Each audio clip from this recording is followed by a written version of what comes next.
இன்னைக்கு வந்து நிக்கிறீங்க. அனைத்திற்காக போராடி கொண்டிருக்கிறோம். கைகளில் அதிகாரம் இல்லாததால், கைகளில் அதிகாரம் இருந்தால். எல்லாருக்கும் வணக்கம். இந்த குவைத் தமிழ் இஸ்லாமிய சங்கத்தோட இந்த மாபெரும் கருத்தரங்கத்துக்கு உங்க எல்லாரையும் மறுபடியும் பார்க்கறதுல ரொம்ப சந்தோஷப்படுறேன். ஏன்னா இவ்வளவு கூட்டத்துக்கு சந்தோஷப்படுற இந்த பையன் சொல்றானே நினைச்சிடாதீங்க. அதாவது பாத்தீங்கன்னா இந்த மாதிரி நிறைய சலசலப்புகள், நிறைய விஷயங்கள் வந்து நம்ம நாட்டில் வந்துகிட்டு தான் இருக்கு, போய்கிட்டு தான் இருக்கு. இந்த மாதிரி விஷயம் வரும்போதும் வந்து பாத்தீங்கன்னா நம்ம ஒற்றுமையை வெளிப்படுத்துறோம் பாத்தீங்களா, அந்த மாதிரி ஒரு நிகழ்வு நடக்கிறத பார்க்கும்போது ரொம்ப சந்தோஷமா இருக்கு. இப்போ என் வீட்டுல வந்து ஒரு சந்தோஷமான நிகழ்வு வைக்கிறேன், இல்ல என்னோட சொந்தங்கள் எல்லாத்துக்கும் இதுல இருந்து ஒரு சந்தோஷமான நிகழ்வு வைக்கிறேன்னா அதுல ஒரு 500-1000 பேர் வராங்கன்னா அது வேற விஷயம். ஆனா எனக்கு ஒரு தேவை, எனக்கு ஒரு துணையா நிக்க வேண்டிய ஒரு சிச்சுவேஷன் அமையணும்னா அதுக்கு எத்தனை பேர் வராங்களோ அவங்க தான் உறுதுணையான ஆட்கள். அந்த வகையில இங்க கூடி இருக்கிற என்னோட சொந்தங்கள், இஸ்லாமிய சொந்தங்களா இருக்கட்டும், அமைப்பினர்களா இருக்கட்டும், எல்லாரையும் பார்க்கும்போது ரொம்ப சந்தோஷமா இருக்கு. வகுப்பு சொத்துக்கள் அதை பத்தி பேசிடலாம். எல்லாரும் வகுப்பு சொத்துக்கள் அப்படின்னு சொன்ன உடனே இந்தியன் ரயில்வேஸுக்கு இருக்கிற சொத்து, இந்தியன் ஆர்மிக்கு இருக்கிற சொத்து, அதுக்கு ஈக்குவலா அதுக்கு அடுத்தது வந்து பாத்தீங்கன்னா வகுப்புல தான் வந்து அவ்வளவு சொத்துக்கள் இருக்குன்னு சொல்றாங்க. அதே அவங்கள்ட்ட இன்னொரு விஷயம் வந்து நம்ம சொல்லணும். என்னன்னா வந்து பாத்தீங்கன்னா நம்ம தமிழ்நாட்டுல வந்து பாத்தீங்கன்னா நிறைய மாவட்டங்கள் வந்து பாத்தீங்கன்னா சூறாவளியாலையும் அதுக்கப்புறம் வெள்ளப்பெருக்கனாலையும் அவதிப்பட்டு இருந்தப்போ முக்காவாசி மக்களுக்கு இடம் தந்தது இந்த வகுப்பு தான், சொத்துக்கள் தான். இப்போ என்னோட எடுத்துக்கிட்டீங்கன்னு வச்சுக்கோங்களேன், எங்க அம்மா அப்பாவுக்கு வந்து அடைக்கலம் கொடுத்ததும் வந்து நான் இங்க இருக்க வெளிநாட்டுல வேலை பார்த்துருக்கேன். எங்க அம்மா அப்பா வந்து என்னோட தூத்துக்குடி மாவட்டத்துல வந்து வெள்ளப்பெருக்கு ஏற்படும் போது அவங்களுக்கு அடைக்கலம் கொடுத்தது வந்து ஒரு வகுப்பு சொத்து தான். இதையும் அவங்க வந்து அதில் பதிவு பண்ணணும். எல்லாத்தையும் சொல்லும் போது இவ்வளவு சொத்துக்கள் இருக்க போய் தானே அதையும் வந்து பதிவு பண்ணணும் இல்லையா? அதுதான் இங்க நான் சொல்ல வரணுங்கிற அந்த விஷயங்கள். அடுத்ததாக வந்து பார்த்தோன்னா ஒருத்தங்க வந்து என்னன்னா எப்பவுமே வந்து பார்த்தோன்னா இந்த மாதிரி சட்ட திருத்தங்கள் எல்லாம் கொண்டு வருவாங்க. இந்த சட்டத்தை கொண்டு வந்துட்டேன்னா நான் தான் பெரியவன், இன்னொரு பக்கம் வந்து பார்த்தீங்கன்னா இந்த சட்டத்தை கொண்டு வரணும்னா நான் தான் பெரியவன், சுத்தி சுத்தி ஒரு சலசலப்புகளை உண்டாக்கிட்டு அப்படியே போயிட்டே இருப்பாங்க. ஆனா இவங்களுக்குலாம் ஒண்ணு தெரியல, இவங்களெல்லாம் விட நம்மளெல்லாம் விட இறைவன் மிக பெரியவன். அவன் கடைசியில் எடுக்கிற முடிவு தான், அவர் கடைசியில் எடுக்கிற முடிவு தான் நம்மளோட முடிவாக ஆகும். அந்த வகையில் பார்த்தீங்கன்னா இப்போ இந்த மாபெரும் கருத்தரங்கத்தை வந்து ஒரு ஹால்லையோ ஒரு ஹோட்டல்லையோ வைக்காம இன்னைக்கு வந்து ஒரு புனிதமான ஸ்தலத்துல ஒரு பள்ளிவாசல் வைக்கும் போது என்னன்னா நம்ம கூட கடவுளும் இருக்காரு, கண்டிப்பா இறைவன் மிக பெரியவன், இதை நமக்கு அமைச்சு கொடுப்பாரு. இந்த சட்டம் இல்ல எந்த சட்டங்கள் வந்தாலும் சரி நம்ம கண்டிப்பா அதை அடிச்சு நம்மளை முன்னேற்ற பாதைக்கு அவர் கூட்டு போவாருங்கிறதுல எனக்கு மிகப்பெரிய நம்பிக்கை இருக்கு. அது கண்டிப்பா நடக்கும். இதுல வந்து அடுத்ததாக வந்து பாத்தீங்கன்னா நமக்கு வந்து இதுல வந்து உறுதுணையா இருக்கக்கூடிய நம்ம சகோதரர்களா இருக்கட்டும், தமிழகத்துல இருக்கிற அமைப்புகள், இங்க இருக்கிற அமைப்புகள், சோசியல் மீடியா எல்லாருக்கும் தமிழகத்துல இருக்கட்டும், இங்க இருக்கட்டும், எல்லாருக்கும் வந்து ஒரு நன்றி சொல்லணும். முக்கியமாக நம்ம தமிழக அரசு, திமுக அரசு, அவர்களுக்கும் நன்றி சொல்லணும். அந்த வகையில இங்க வந்து நம்மளுக்கு வந்து இன்னைக்கு அமைப்புகள்ல வந்து முக்கியமாக பாத்தீங்கன்னா நம்ம திமுக பேரவை இருக்கட்டும், நம்ம தளபதி பேரவையா இருக்கட்டும், அவங்க முன்னிலை வைத்து நமக்கு வந்து இந்த ஒரு ஒத்துழைப்பு கொடுத்தது வந்து ரொம்ப சந்தோஷமா இருக்கிற பார்க்கறதுல. நான் எப்பவுமே பேசும்போது வந்து அஸ்ஸலாமு அலைக்கும்னு சொல்லி தான் நான் ஸ்டார்ட் பண்ணுவேன். இன்னைக்கு வந்து நான் முடிக்கும் போது அதை சொல்ல போறேன். என்னன்னா ஒரு வேண்டுகோள் தான். என்னன்னா அஸ்ஸலாமு அலைக்கும்னா என்ன அர்த்தம்? உங்களுக்கு வந்து சாந்தியும் சமாதானமும் உண்டாகட்டுங்கிறது தான். அதை தான் இந்த ஒன்றிய அரசுக்கு நாங்கள் வைக்கிறோம். உங்களுக்கு சாந்தியும் சமாதானமும் உண்டாகட்டும், சமய நல்லிணக்கமும் உண்டாகட்டும். அஸ்ஸலாமு அலைக்கும். வெளிநாட்டுல இருக்க நீங்க உங்க குழந்தைகளுடைய பிறந்த நாளுக்கோ உங்க கல்யாண நாளுக்கோ அல்லது வீட்டு விசேஷங்களுக்கு போன்ல ஒரு விஷ் பண்ணா போதும்னு நினைக்கிறீங்களா? இல்ல சின்னதா ஒரு சர்ப்ரைஸ் கிஃப்ட் கொடுக்கற மூலமா அந்த நாளையே மறக்க முடியாத நாளா மாத்தணும்னு நினைக்கிறீங்களா? அப்படின்னா கால் பண்ணுங்க 9342752934 8438837707. EMS gifts. உங்கள் அன்பை அசத்தலான முறையில் வெளிப்படுத்துங்கள். மிகப்பெரிய துரோகத்தால் சூழப்பட்டு அந்த சூழ்ச்சி வலையிலிருந்து எப்படி நம்மை காத்துக்கொள்ளப் போகிறோம், நம் உரிமையை எப்படி நிலைநாட்டப் போகிறோம், நாம் வாழுகின்ற இந்த நாடு நமது நாடுதானா என ஒரு கேள்விக்குறியான, அதாவது ஒவ்வொரு நிமிடமும் அடுத்து என்ன நடக்க போகுது, அதாவது சொல்லுவாங்க இல்லையா, ஆடு நனையுதுன்னு ஓனாய்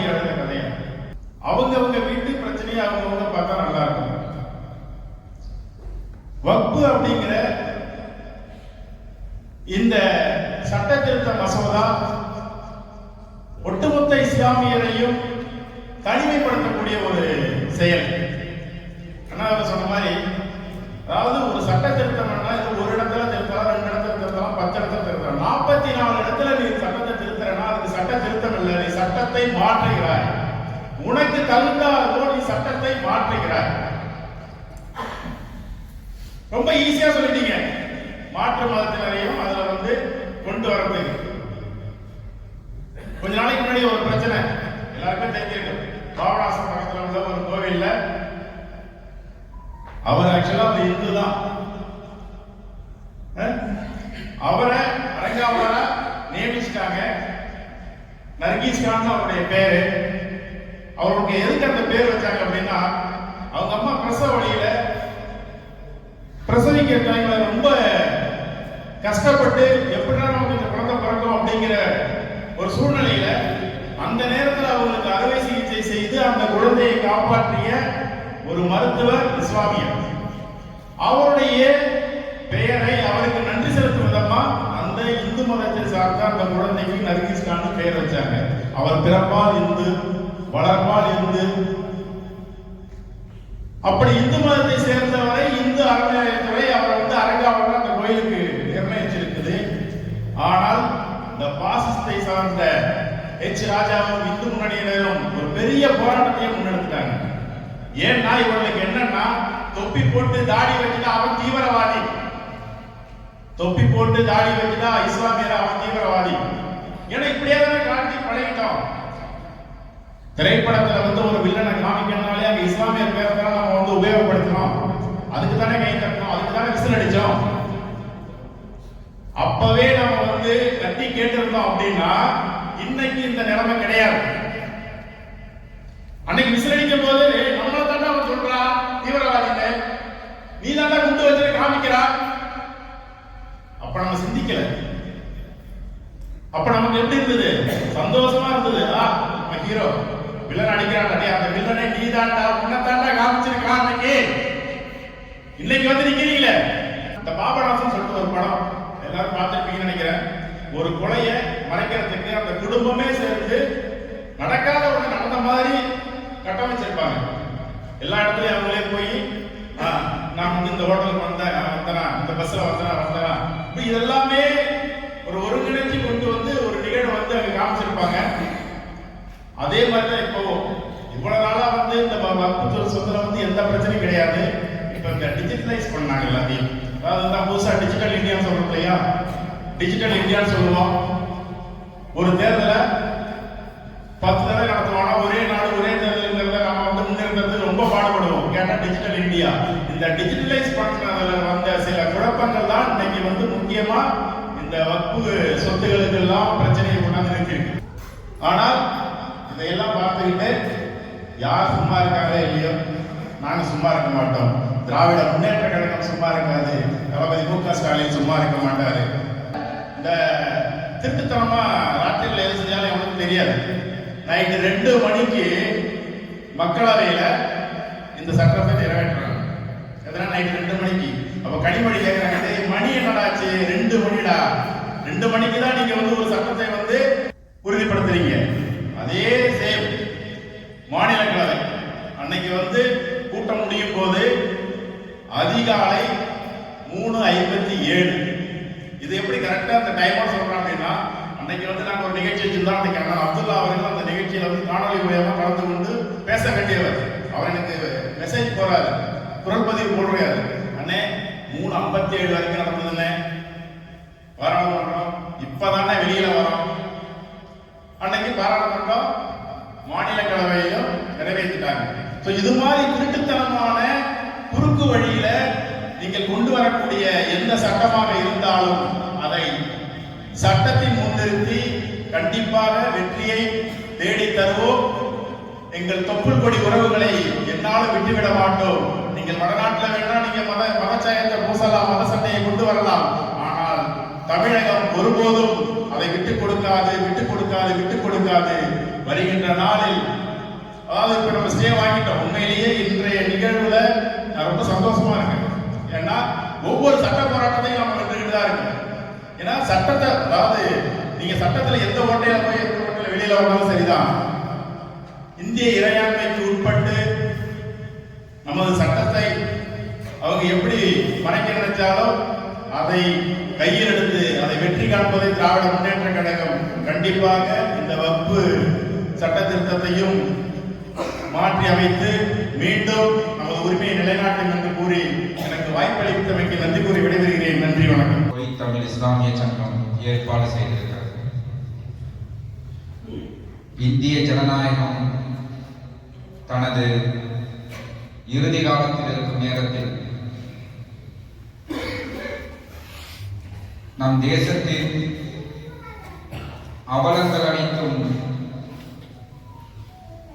முடிவுக்கு வரும் காலமும் நெருங்கிக் கொண்டிருக்கிறது என்பதை இன்றைய தேசத்தின் நிலைகள் நமக்கு எடுத்துரைக்கிறது. அல்ஹாஜ் ஷஹீர் பழனி பாபா கூறுவது போல், பள்ளிவாசல்கள் பஜனை மடங்கள் அல்ல, பாசனைகள் என்றார். அப்படி இன்று தேசம் முழுக்க வியாபித்திருக்கும் பள்ளிவாசல்கள் இமாம்களின் தலைமையில் பாசனைகளாக பரிமாணம் பெற்றிருக்கிறது. தேசம் முழுக்க இந்துத்துவ சனாதனத்திற்கு எதிரான போர்க்குரலை எழுப்பியிருக்கிறது. இறைவனுடைய சொத்தை பாதுகாக்க வேண்டும் என்ற எண்ணத்தில் சகோதரர் மஜீத் கூறியது போல், இந்திய சுதந்திர போரை முன்னின்று வழிநடத்தியவர்கள் இமாம்கள். ஒவ்வொரு பிரச்சனைக்கும் நாம் கூடி கத்திக்கொண்டே இருக்கிறோம், போராடி கொண்டே இருக்கிறோம். ஒட்டுமொத்தமாக அனைத்து பிரச்சனையும் முடிக்கும் அதிகாரத்தை பெறும் ஒற்றை முழக்கத்திற்கு இமாம்கள் தலைமை இருக்க வேண்டும் தேசிய அளவில் என்ற கோரிக்கையை முன்வைக்கிறோம். இந்திய அரசியல் நிர்ணய சபையில் கண்ணியமிகு காகிதம் கிடைத்தவர்கள் கோரிக்கை வைத்த தனித்தொகுதிகளுக்கான முழக்கத்தை தேசிய அளவில் இந்திய முஸ்லிம்கள் முன்னெடுக்கும் போது மட்டும்தான் அவருடைய அவலங்கள் முழுமையாக தீர்க்கப்படும். இந்திய தேர்தல் முறையிலே மாற்றம் வர வேண்டும் என்று திராவிட முன்னேற்ற கழகத்தின் தலைவர் கலைஞர் கருணாநிதி அவர்கள் கூறினார்கள். விகிதாச்சார தேர்தல் முறை வேண்டும் என்றார்கள். காஷ்மீருக்காக போராடினோம், பாபர் மஸ்ஜிதுக்காக போராடினோம், இடஒதுக்கீடுகளுக்காக போராடினோம், அனைத்திற்காகவும் போராடி கொண்டிருக்கிறோம். கைகளில் அதிகாரம் இல்லாததால், கைகளில் அதிகாரம் இருந்தால் அனைத்தையும் நம்மால் தடுத்து நிறுத்தி இருக்க முடியும். இனி அதிகாரத்தை வெல்லும் ஒரே வழியாக இந்தியாவில் இருப்பது இந்திய முஸ்லிம்கள் தங்களது தனித்தொகுதி கோரிக்கையை மீண்டும் எழுப்ப வேண்டும். இதை எழுப்பும் திராணி அரசியல் கட்சிகளுக்கு இல்லை, இமாம்களுக்கு இருக்கிறது. நீங்கள் அதை தேசிய அளவில் முன்னெடுக்க வேண்டிய கடமை இருக்கிறது என்று கூறி, இந்த ஒரு கோரிக்கை ஒற்றை கோரிக்கையாய் தேசம் முழுக்க வியாபிக்கும் பொழுது இந்த தேசம் பாதுகாக்கப்படும். பார்ப்பனியத்தின் நேரடி எதிரியான, சனாதனத்தின் நேரடி எதிரியான, சித்தாந்த ரீதிய எதிரியான இஸ்லாமிய சமூகம் அரசியல் வெற்றியை பெறும் பொழுது ஏனைய மதவாத மதசார்பற்ற சக்திகளுக்கு அரவணைப்பாக இந்த சமூகம் நிற்கும். அவர்களை பாதுகாக்கும் இடத்திற்கு இந்த சமூகம் செல்லும். இந்த இரு முனையில் உருவாக்கப்படும் அதிகாரம் பகிர்வு என்பது இந்த தேசத்தின் விழுமியங்களையும் இந்த தேசத்தின் மதச்சார்பின்மையையும் பாதுகாக்கும் என்பதால் இந்திய இமாம்கள் ஒருங்கிணைந்து தேசம் முழுக்க இந்த ஒற்றை கோரிக்கையை எழுப்ப வேண்டும். அதை எழுப்பும் பாசறைகளாக நீ பள்ளிவாசல்கள் பரிமாணம் பெற வேண்டும் என்று கூறி வல்ல ரஹ்மான் இப்படி ஒரு வாய்ப்பை ஏற்படுத்தி கொண்டமைக்கும் இஸ்லாமிய சமூகத்தின் அவலங்கள் சூழ்ந்திருக்கும் இந்த நேரத்தில் உறுதுணையாக இருந்த தமிழக முதல்வருக்கும் கடந்த ரமலானில் சொன்னார் துணை முதல்வர், திராவிட முன்னேற்ற கழகம் என்பது இஸ்லாத்தின் கோட்பாடுகளை, நபிகளாரின் வழிமுறைகளை அடித்தளமாக கொண்டு கட்டமைக்கப்பட்ட ஒரு கட்சி என்று. அதுதான் உண்மை. அதை பேசுவதற்கான நேரம் இதுவல்ல, பேசுவதற்கு நேரமும் இல்லை. ஆகவே இதை ஒன்றை மனதில் மிக ஆழமாக பதிவு செய்து கொள்ளுங்கள். தனித்தொகுதி மட்டுமே இனி இந்திய முஸ்லிம்களை மீட்கும். இந்திய முஸ்லிம்கள் மீளும் பொழுது இந்தியா பாதுகாக்கப்படும் என்ற கோரிக்கையை முன்வைத்து வல்ல ரஹ்மான் நமது நியாயமான எண்ணங்களுக்கு அருள் புரிவானாக என்று கூறி, இதை தேசிய அளவில் முன்னெடுக்க வேண்டிய பொறுப்பும் கட்டமைப்பும் கொண்ட இமாம்கள் மீண்டும் இதை முன்னெடுக்க வேண்டும் என்று கூறி விடைபெறுகிறேன்.